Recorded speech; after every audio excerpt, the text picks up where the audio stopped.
Welcome to the season finale of Forsaken by Shadows. Before we dive into this last chapter of Part 1, I want to take a moment and thank a few people. The simple fact is that I would never have been able to make it this far into this project without the support, encouragement, and advice of my friends and family. I won't be able to name you all by name, but I wanted to shine a light on a few folk who have been instrumental to the production of this story. First, I want to thank Jonathan, the dungeon master and producer of Sojourners Awake podcast. Jonathan has become a dear friend over the last year, and he has personally previewed every episode before it launches. He makes sure my mistakes are fixed and encourages me in my attempts at voice acting. If you like dramatic, improvised storytelling, check out his work at Sojourners Awake. The link will be in the description. Second, I want to thank Rhett, the producer and DM of Stack of Dice. Rhett and I met on the eve of releasing the first chapter of this story, but his impact has been huge. To include a collaboration in this very episode that I'm quite excited about. Rhett has created a community of RPG enthusiasts and content creators on Discord that embraced me and walked with me through the ups and downs of learning to record and edit sound.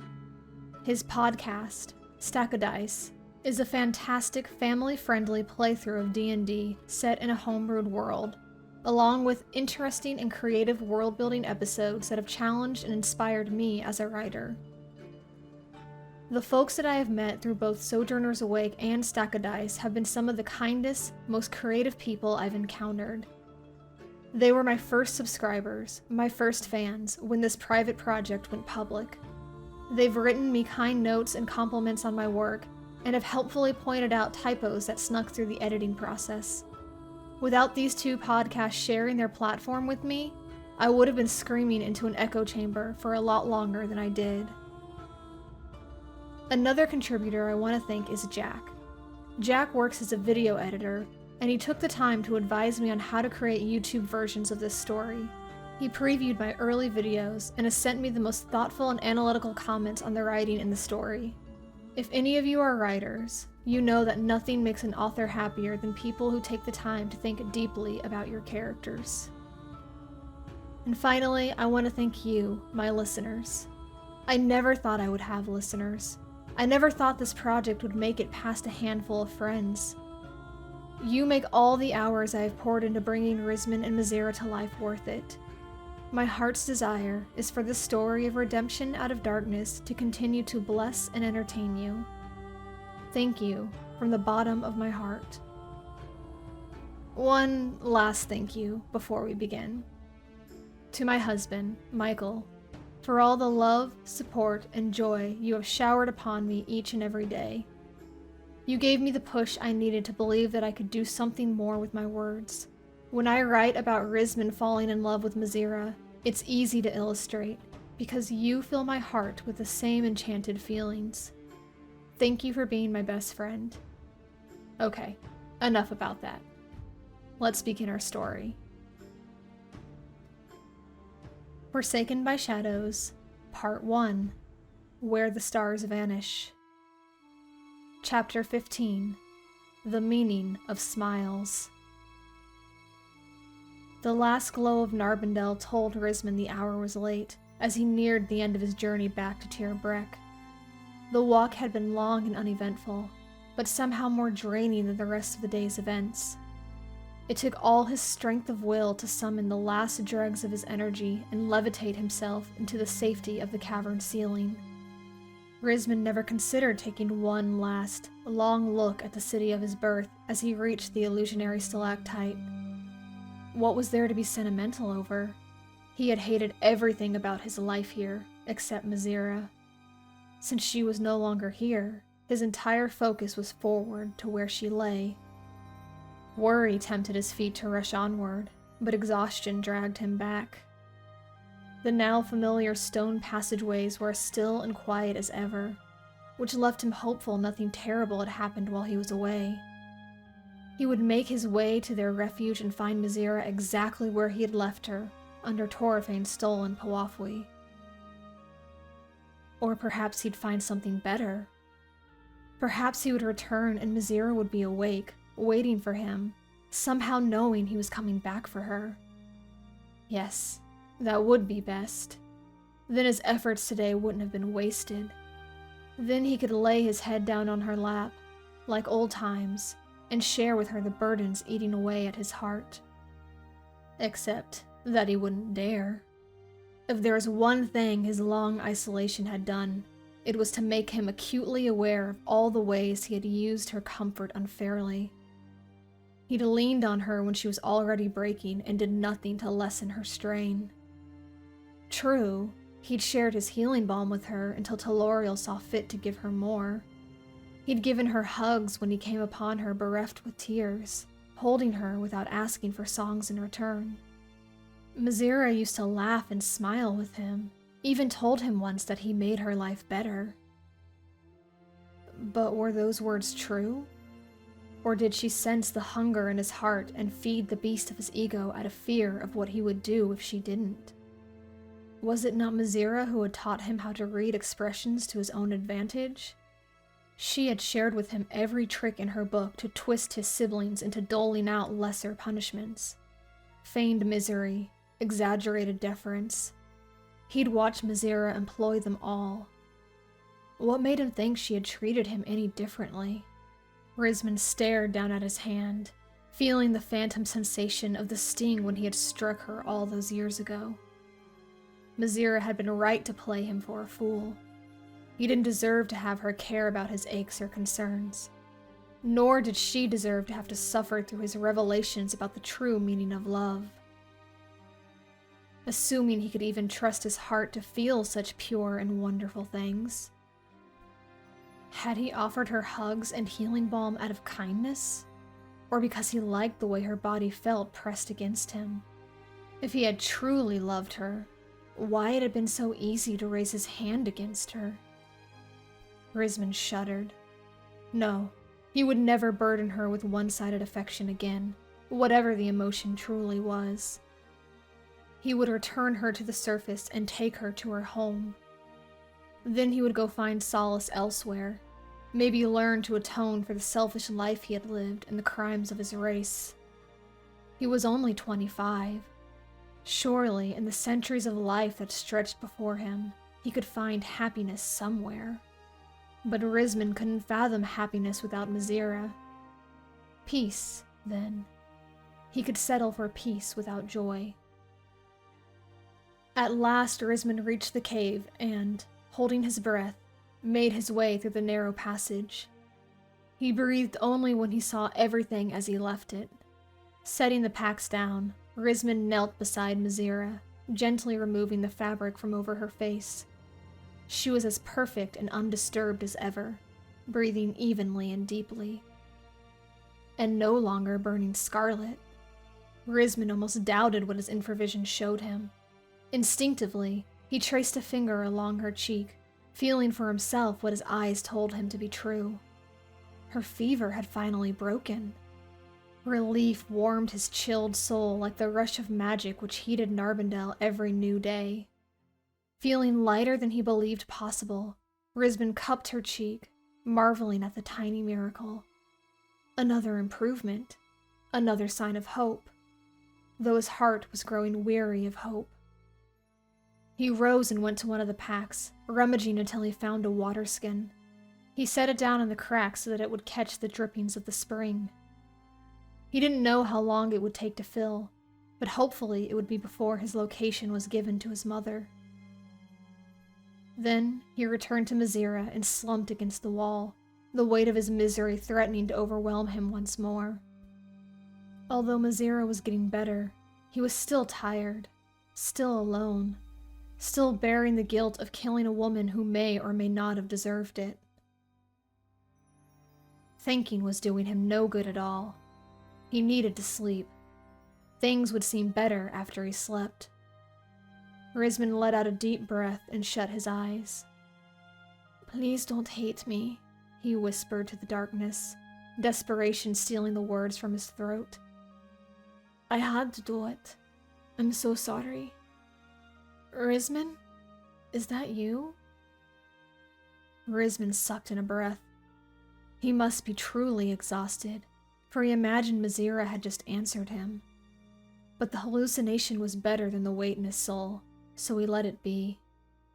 The Mazira of his mind could hear his confession. She could bear the burden the real Mazira didn't need to suffer. "Yes, it's me," he said. "I know. I'm sorry. I hope you can forgive me. We needed supplies. I had to do it."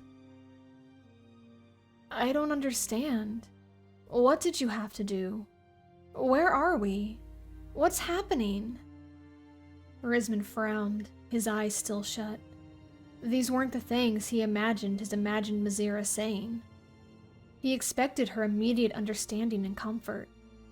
Confused, he finally opened his eyes and stared in shocked disbelief. Mazira, the real, flesh and blood Mazira, was awake. She was sitting up, staring around the cave in wonder, her lavender eyes glowing softly as she beheld the world in her infravision. "Mazira!" he cried, far louder than he should have.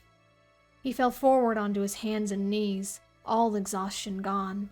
He touched her face for her temperature, then her neck for her pulse. Finally, his hands landed on her shoulders, and he was so glad to see her he forgot his resolve that he needed to give her distance because she hated him. He pulled her into a tight embrace, his throat constricting with tears he refused to shed. "You're awake! I was so worried!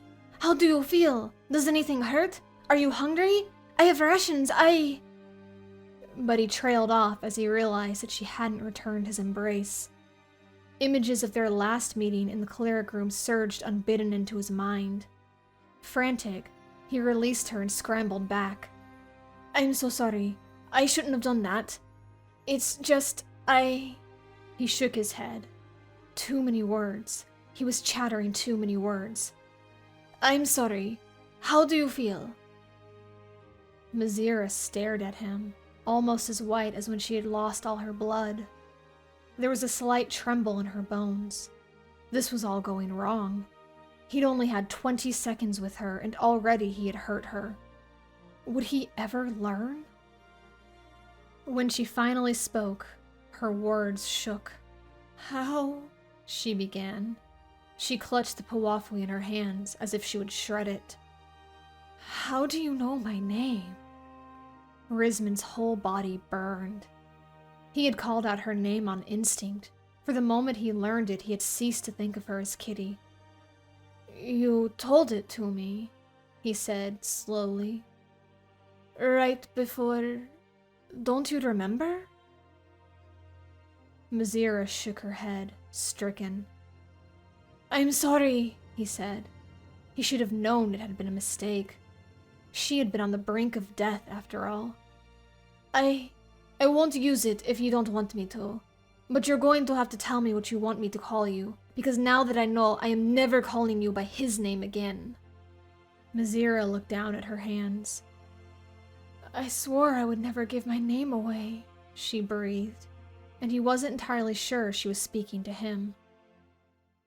"It was all I had left." Rismyn couldn't possibly feel worse if he had slapped her again. Not only had he learned her name by mistake and used it against her will, he'd also given it to Kalos and Pearl. They would probably sell it back to his family, and then everyone would know her precious secret. If she didn't hate him before, she was going to loathe him now. He was about to apologize again, and even considered groveling when she turned her face up to the ceiling. "But it's okay if you use it." He recognized her posture as one she used when she tried to refrain from crying, as if gravity could keep her grief in. "You've always been so kind as to let me use your name, after all. Just, please don't tell it to my master." He wasn't exactly relieved, but he nodded all the same. "Well, you don't have to worry about that. He's not your master anymore." Mazira's gaze turned sharply to him. "What do you mean?" "It means we're escaping," Rismyn said. "I should have done this ages ago, I know. I'm sorry. But after what happened at the academy..." He shook his head, still unable to bear the thought of it. We're free now. We're never going back to House Tyr. The effect of this statement was not what Rismyn expected. Mazira stared at him, blinking slowly for a full 10 seconds. Then the blood that had drained from her face rushed back with all the force of her broken fever. "No!" she cried, grasping the front of his adamantine shirt. "No! Rismyn, you have to take me back! You have to! Please!" Her sudden panic shocked him, and at first he didn't know how to respond. He pushed her back gently so he could better see her face. "Absolutely not! Muzzy..." But he couldn't finish saying her name, now that he knew what it meant to her. "He'll kill you." "Not if I go home," she begged. "He'll forgive his kitty. He always forgives his kitty. Please, Rismyn, take me back. You don't understand what he'll do if I don't go back." She was on the verge of hysteria, and if she didn't quiet down, who knew what danger she might attract? Not knowing what else to do, Rismyn pulled her into his chest, crushing her into a tight embrace and muffling her sobs against his body. "Hush, Mazzy. It's okay. He can't hurt you anymore." "No," she moaned, and she beat her fist weakly against his chest. "No, you don't understand. He's going to find us, and he's going to kill us, and then he's going to go steal another little girl, and I won't let him!" She broke down into unintelligible sobs, clinging to him. "Please take me back. Please. Before he finds us and it's too late." Rismyn's heart thundered as his sense of dread increased. He hadn't considered the possibility of Teloriel taking another slave. Worse, part of him didn't care, so long as he had Mazira safe on the surface.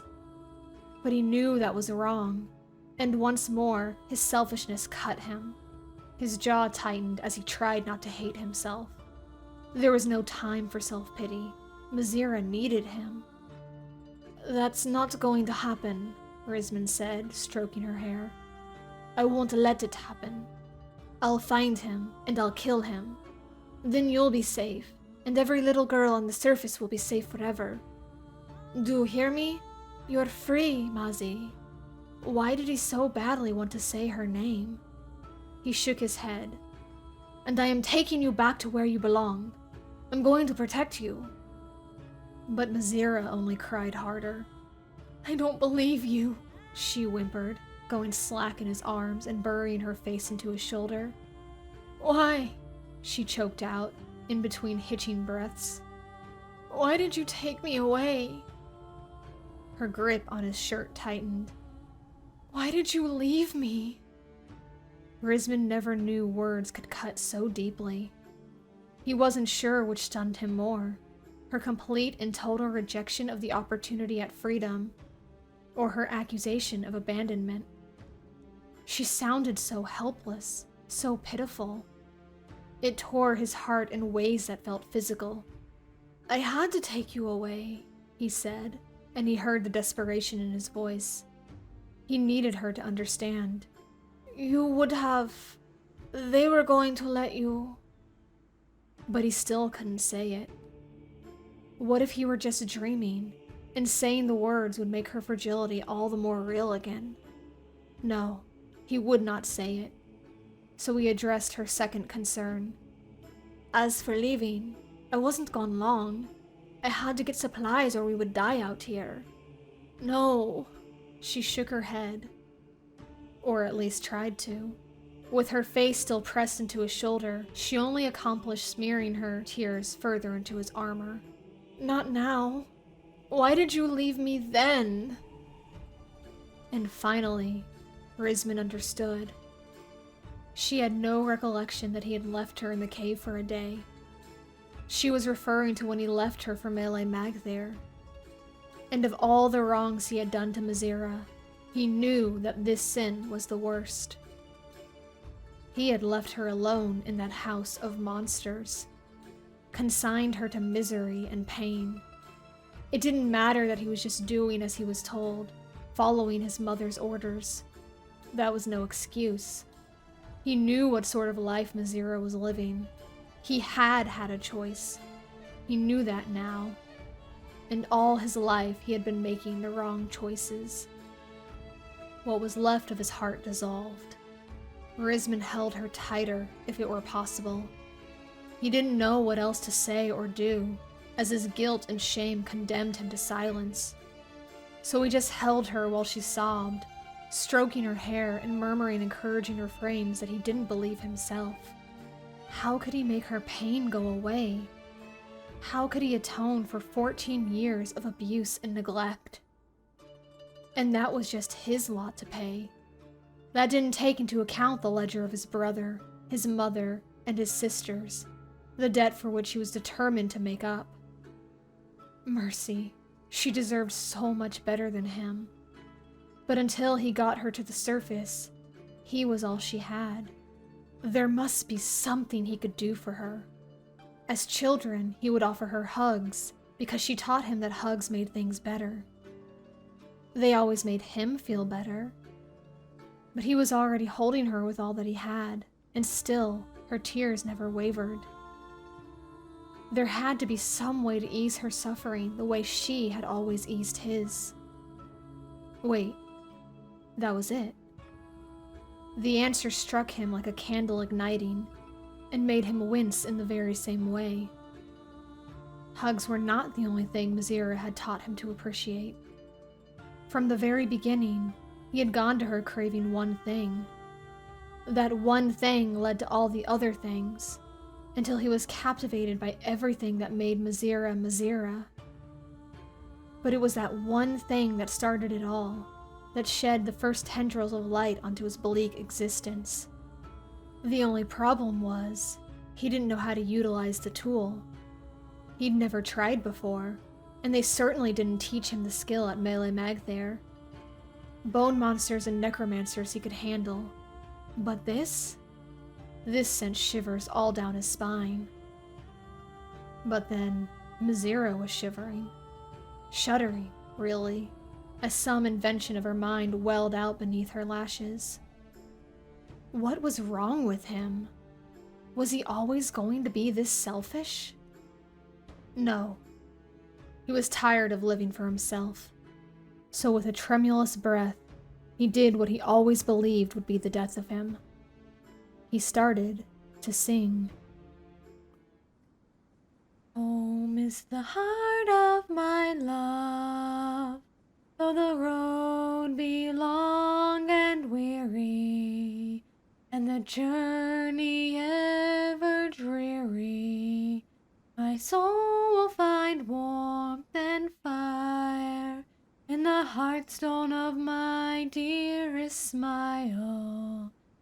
Only at the end of the day I enter my lover's embrace.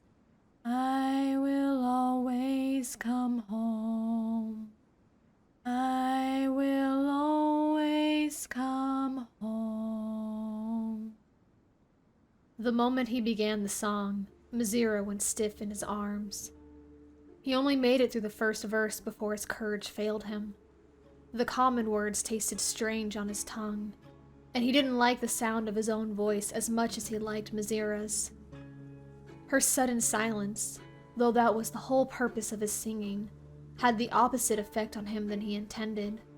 Rather than be pleased he comforted her, he was convinced he had offended her worse. But when Mazira pulled back from his arms, she was smiling. The tears were still falling, but she laughed, which only made him flush with embarrassment. Well, he might not have been soothing, but at least he had given her something to laugh about. If a fissure would like to open up and swallow him, Rismyn would have quite appreciated it. Sorry, he began, but she cut him off. You remember? Her smile faltered, and there was pain in her eyes. She drew back from him, wiping her tears with her palm. Of course I remember, Rismyn said. He didn't know what to do with himself anymore. I could never forget. And gods knew he had tried, back when he believed he was broken for loving surface songs. He'd tried so hard to scrub himself clean of every taint Mazira had left on him. But how could he lose the best parts of himself?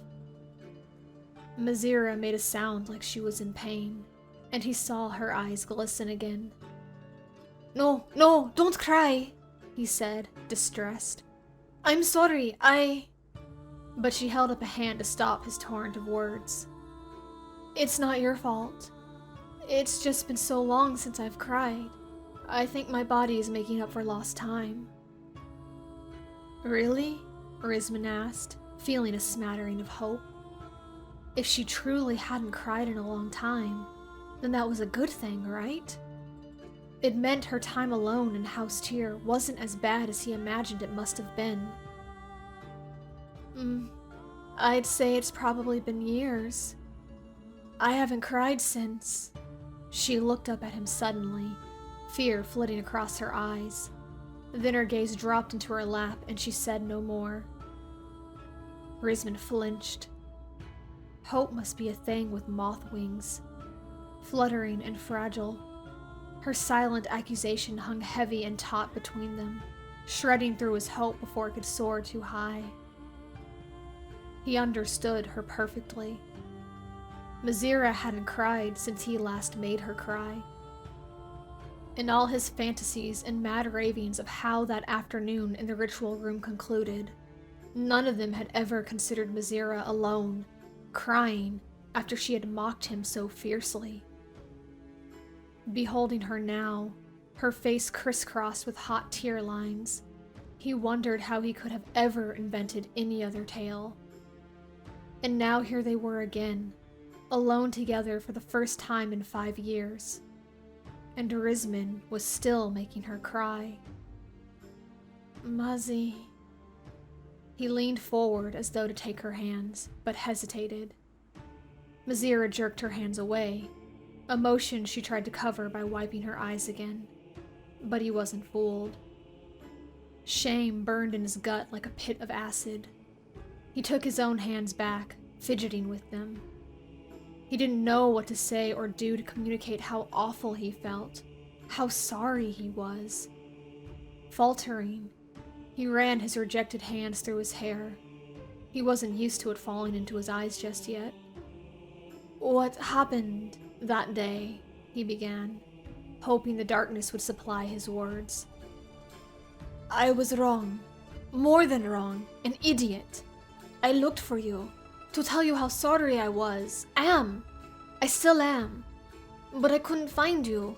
I thought you were avoiding me." No, no, no. This was not going right. Even his apologies sounded like accusations of wrong on her part.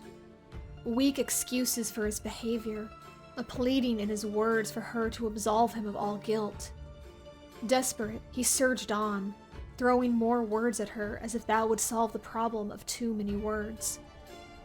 "Which, of course, if you were avoiding me, that would have been completely right to do. I definitely don't deserve your mercy. I never should have. What happened to your hair?" Her question sliced off his caravan of thought. Mazira tried to smile as she asked it, but there was a sharpness, a finality to her tone. She didn't want his apologies. She didn't want to talk about it. Rismyn slumped back, completely at a loss. He couldn't think of anything to say to bridge the gulf that had come between them. He was worse than poison for her. Mazira seemed to sense the tension. She laughed in a way he supposed he was meant to believe was genuine. "Oh, sorry. I didn't mean to interrupt. I've just been wondering. You look so different. What were you saying?" But her eyes were wide with fright. Rismyn's lips twitched in a dead smile. "Oh, this?" He laughed his own nervous laugh, running a hand through his hair again. Pearl had left it hanging longer in the front, so that it framed his face, but cut the back shorter. He supposed it was as good of an act of defiance as any, since his noble rank had demanded the opposite. "Just trying something different." Mazira's relief was palpable. Apparently, allowing the subject to change was the first correct thing he had done all day. "I like it," she said. "It suits you." "Thanks." Silence fell thicker than the darkness. Silence he didn't know how to broach, until he registered the constant sound that had been his companion all this time. The dripping no longer echoed now that he had set the water skin to catch it. "We're going to have to move soon," Rismyn said. "It won't be safe here much longer." "Why not?" Her eyes trailed about the cave again. "Where is here, anyway? You never told me." "Truthfully, I don't know." He was a little more at ease now that the words were flowing between them again. "Somewhere in the wilds above Menzoberranzan." It was clear from her stunned expression that Mazira had thought they were still in the city.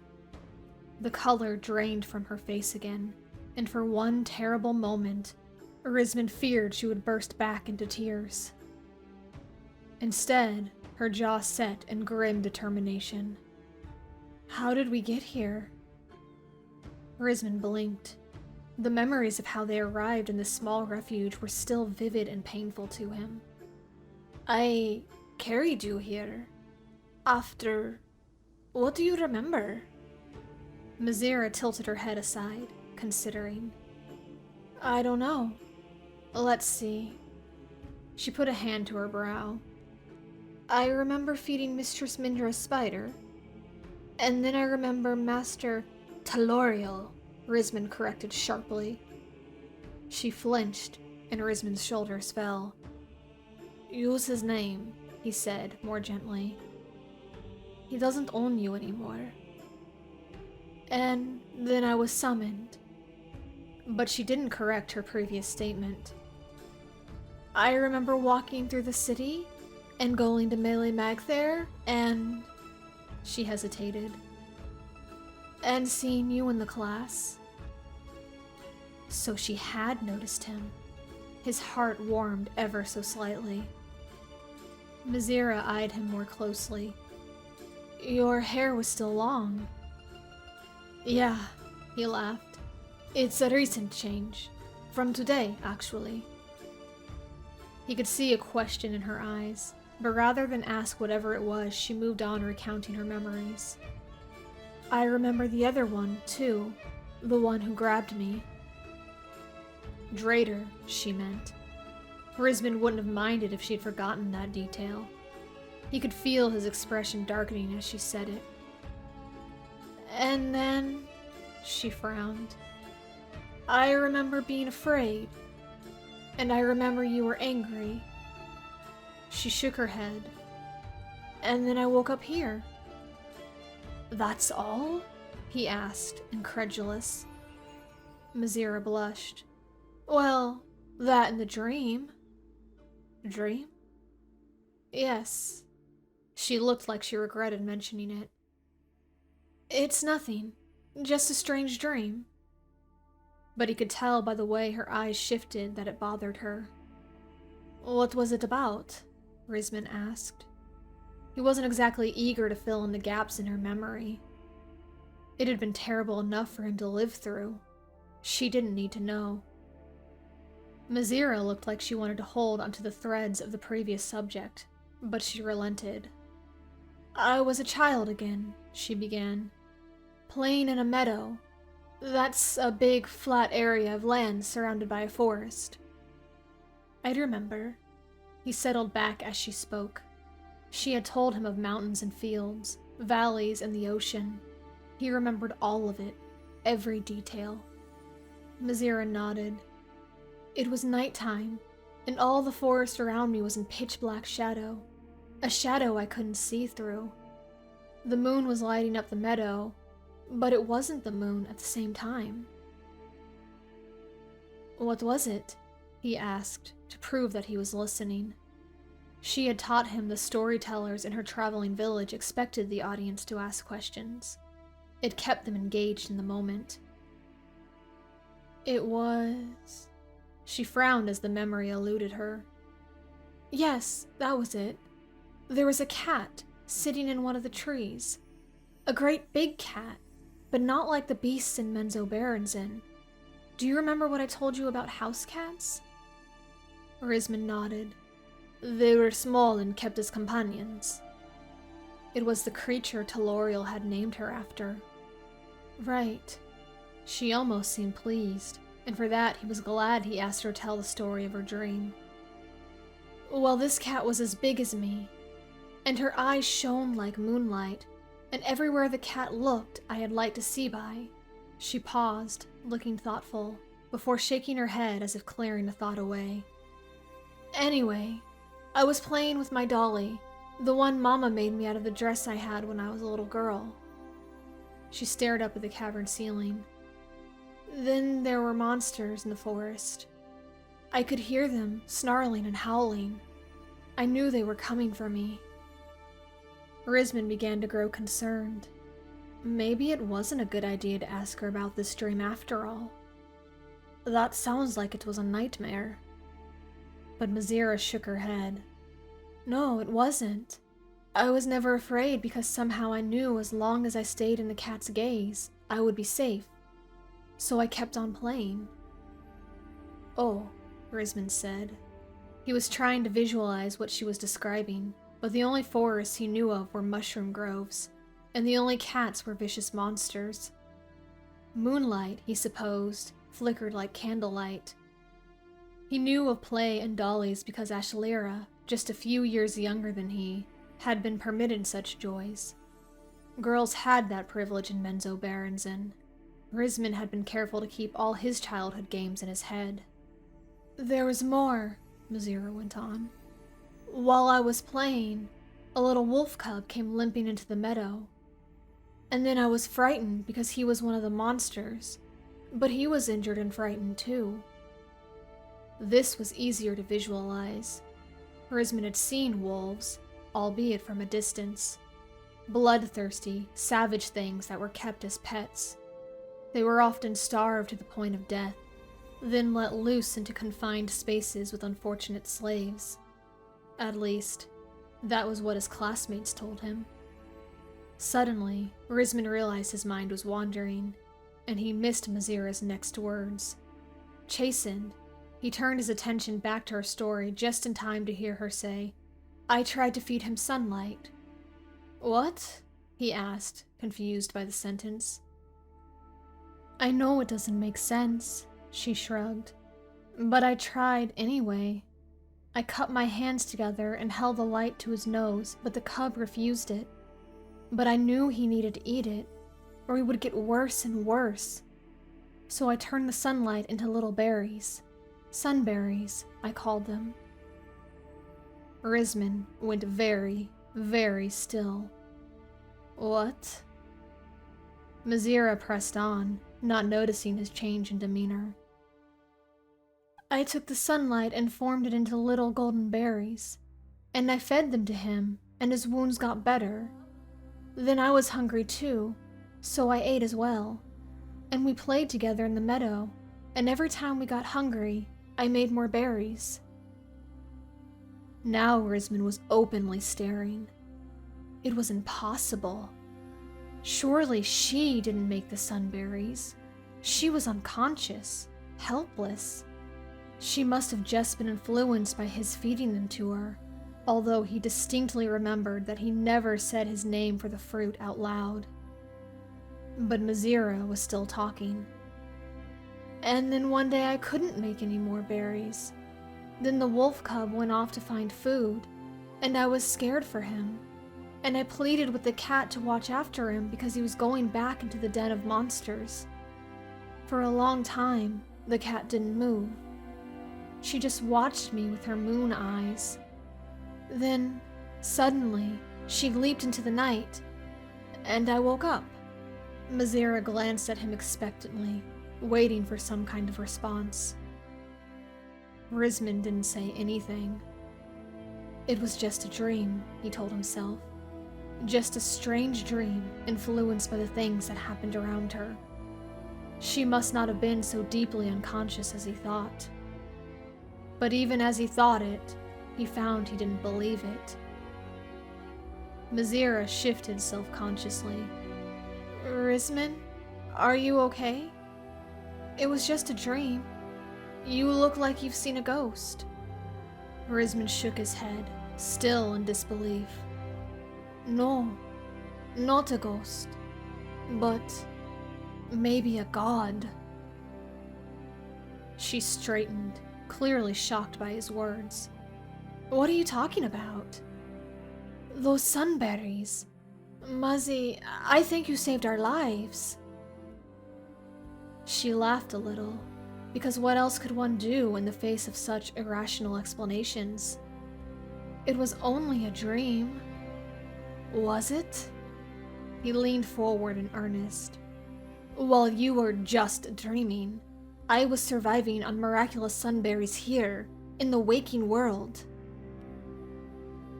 Mazira looked confused, so he told her everything. How he carried her into the cave that had no cracks or water in it when he arrived, but had somehow developed them later. He told her about the strange, sun-colored berries he found that healed him and saved her from the brink of death, which led to questions of why she had been on the brink of death, which meant he had to explain that she had been stabbed. And then the horrible game of keep-away that Drader had started. By the end of it, he told her all that had happened, from his flight from Menzoberranzan to his recent return for supplies when the berries stopped coming. They wanted me to kill someone, he said, as he came to the end of his tale. A rogue priestess. He was no longer looking at Mazira, for he wasn't brave enough to face the condemnation she was surely showing him. Rismyn opened his mouth to go on, but found the words lodged in his throat. It was bad enough he'd had to admit that her mortal injury was essentially his fault, the result of challenging Drader. Did he have to admit that he was a murderer too? Of course, he'd killed Guileless, but somehow he'd managed to leave that detail out of the story. Rismyn clenched his fists and searched for a lie to cover up his crimes. But before he could come up with one, Mazira spoke in a tremulous whisper. So, what happened? He looked up at her, searching her face for a hint of her thoughts. Was that truly condemnation behind those lavender eyes? Or was it compassion? Or had she simply not yet decided what she felt, and was reserving judgment until the end? He wanted so badly for her to understand him, the way she'd understood him when they were small. So I did it, he confessed. I didn't think about it. I just went and did it. And afterward, I realized what a horrible thing it is, taking a life. He shuddered.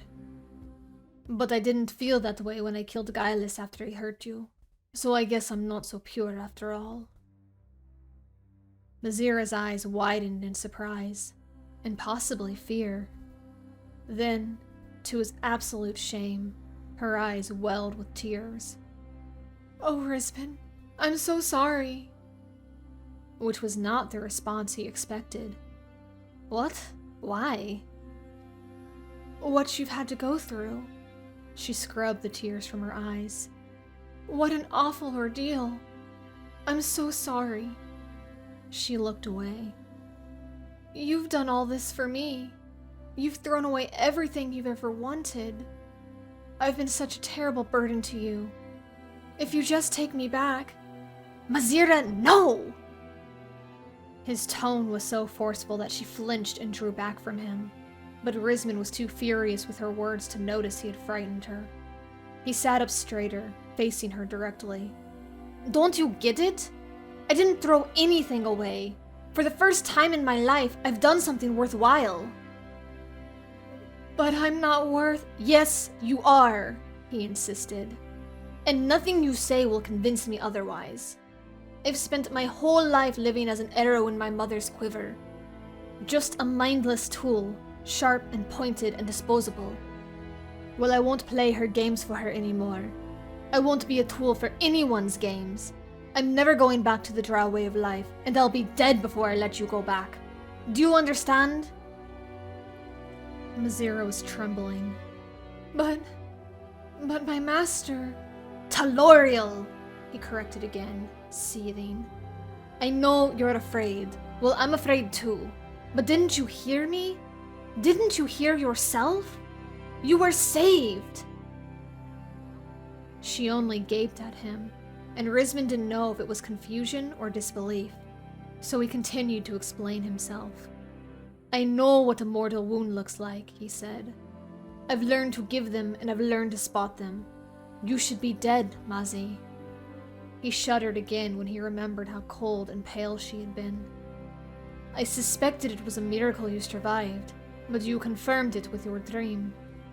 And if a god directly intervened in your life, then you have something more to live for than slavery. I'm not about to get in the way of fate by taking you back to House Tyr. Are you? Mazira tried to look anywhere but directly at him, but every time her eyes escaped his, they inevitably came back. And she started to curl in on herself. Do you really believe that? Absolutely, he declared, which was a complete and total lie. He certainly wanted to believe it, but his track record with deities wasn't a great one. It was an interesting idea, and possibly even a good theory, but faith wasn't something he was in high supply of at the moment.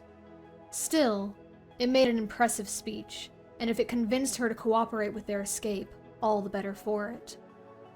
Mazira seemed just as astonished by his declaration as he was. She looked down at her hands, over to the crack in the wall, and then back to Rismyn.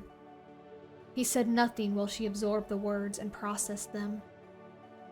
Finally, after what felt like an eternity, she nodded. Okay, she said, but her voice was weak and he wondered if her face would ever regain its color. Okay, I'll try. She nodded again more resolutely. But we have to stop him, Rismyn. We have to keep him from doing this to anyone else. Promise me we will stop him. We will, Rismyn said, another statement he didn't believe. Taloriel was older than him by a century and more. Rismyn was an academy dropout. Unless this whole divine intervention thing was true, there was no stopping Taloriel. I promise. Mazira looked like she wanted to be sick. Is it odd that I feel so tired since you said I've been sleeping for days? Not at all, he assured her. She had, after all, miraculously returned from death's door. He wasn't familiar with miracles, but if they were anything like magic, they were probably more exhausting the bigger they were. Here. He got up and went to one of the packs, pulling out a bedroll and coming back to her. I can keep watch for a bit. This will be more comfortable than stone. Mazira reached out to accept it, but Rismyn held on to it for a moment. There's one more thing, he said, kneeling to her eye level. I need you to hear this, and then I promise I won't talk about it again. He took a deep breath. I hurt you before, in more ways than one. I know it, and I'm sorry. I swear I will never hurt you again. Ever. He released the bedroll. There was more he wanted to say. He would have liked to tell her she was the most precious thing in the world to him, that he loved her and would always protect her. But Pearl's warning was still fresh in his mind. So he settled for the apology and hoped that would be enough. Mazira smiled, and he finally recognized her false smile for what it was. She didn't believe him. Had she ever believed him? Thank you, was all she said, taking the bedroll from him. Then she went about making herself comfortable, and Rismyn turned away so she could rest. He didn't know what else to do, for the only words he had left were words he was forbidden to share. Part 1. End.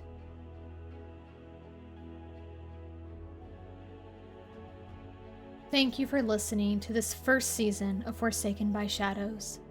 Although Part 1 is over, Rismyn and Mazira's story will continue on in Part 2 later this year. Make sure to like, share, and subscribe to find out what happens to them as they journey into the wilds of the Underdark. And a very special thank you to Rhett from Stack o' Dice for writing a tune for Home is the Heart of My Love. You can find Rhett and his family being musical and magical on his podcast, Stack o' Dice. And as always, thank you to Tabletop Audio for their work, which allows me to add ambiance and music to my narration. Their song, Russian Winter, has really become a theme for Mazira and Rismyn, and I spend a lot of time writing to their music. And remember, even in the bleakest cavern, light will find a way.